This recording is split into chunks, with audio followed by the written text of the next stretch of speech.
Relief for Siddaramaiah, the Karnataka Chief Minister. Supreme Court has now thrown out the ED's notice against his wife in the Muda land allotment case. And not just that, the court has come down hard on the Enforcement Directorate. The message was quite sharp from the Supreme Court, saying do not misuse central agencies for political fights. A direct aim at the ED.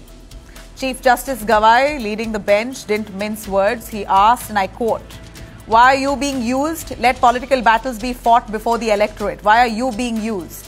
The court even warned ED's lawyer, "Don't make us open our mouths or we'll have to say things you don't like."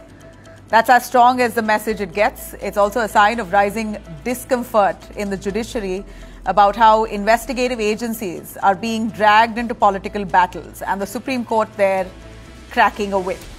Quick rewind, the case on Muda here about Chief Minister Siddaramaiah's wife, B.M. Parvati.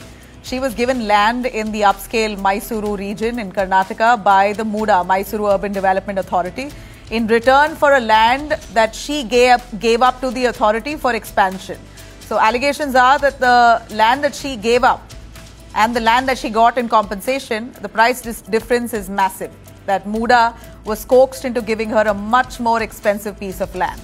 Now, these were the allegations. ED sent her a notice, but now both the High Court and the Supreme Court have junked this case. Siddaramaiah has called it a victory for justice and accused the BJP of using the ED to settle scores.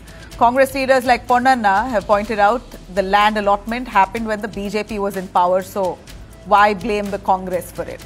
Surjewala of the Congress went a step further, saying that all this was a fake case cooked up by what he calls the ED and the BJP as partners.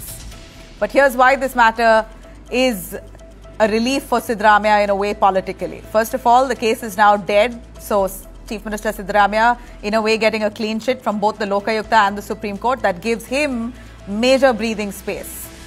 Second, BJP's campaign against him has now lost its sting. Remember, Vijayendra, BJP chief in Karnataka, led a huge padayatra demanding Siddaramaiah's resignation related to the Muda case. Now, that looks like a flop.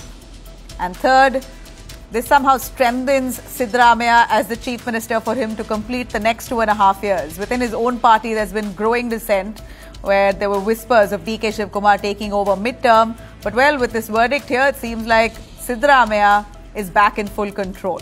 This courtroom win certainly has ended up rewriting Karnataka's political script for now.